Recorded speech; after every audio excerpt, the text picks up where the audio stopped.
It's a tale fit for a sci-fi novel. 21 diplomats in Cuba suffer from symptoms like hearing loss and brain damage.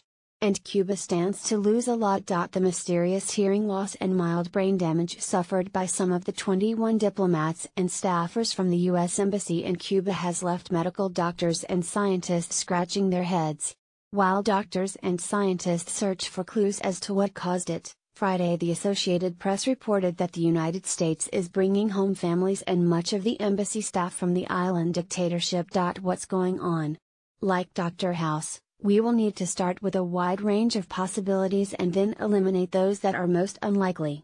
Complicating the fact is that the victims share neither a common set of symptoms nor recollections. The general consensus, at this point, appears to be that some sort of sonic device is responsible. The idea is that, like a laser but with sound waves, a device blasted highly targeted noises at individuals, often at night time. More, designer babies won't be a fad. It's too hard to create them. More, Scott Gottlieb is right choice to lead FDA, column. The trouble with this explanation is that it doesn't explain all of the observations. A good medical or scientific theory should account for everything. In this case, not everybody heard noises. And brain damage from a loud noise that isn't from an explosive blast is unlikely. Are there other possibilities investigators should be considering? Many causes can certainly be ruled out. Hearing loss can occur naturally from aging, blood clots, and infections, but the notion that 21 people simultaneously and independently developed a bizarre medical condition is simply impossible to believe. The only other possibility is an environmental exposure. Since not every person remembers hearing loud noises, is there a way to damage a person's hearing with something other than sound? Yes. A heavy metal or a chemical solvent could do it. Lead or mercury poisoning can cause hearing loss. However, other symptoms should accompany heavy metal poisoning. People who suffer lead poisoning can also experience mood disorders, but this symptom wasn't mentioned.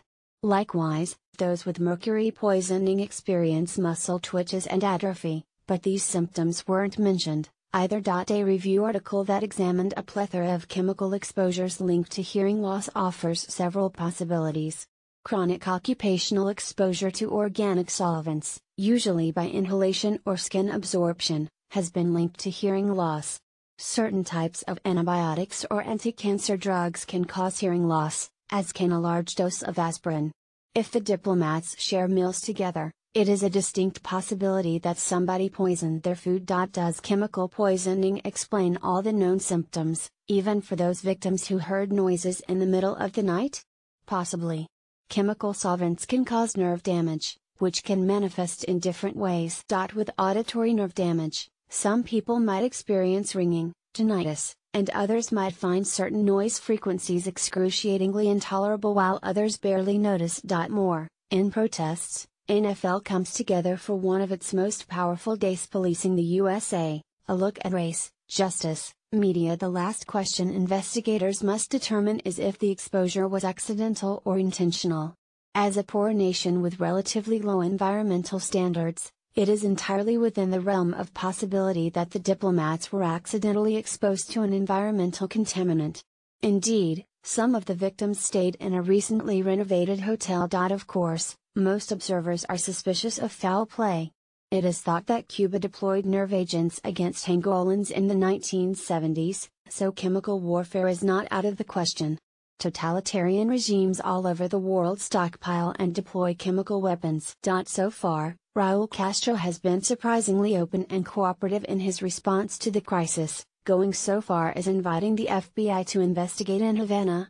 This lends credence to his claim that Cuba had nothing to do with what appears to be an attack on U.S. diplomats. The outcome of the investigation will have far-reaching diplomatic consequences for Cuba.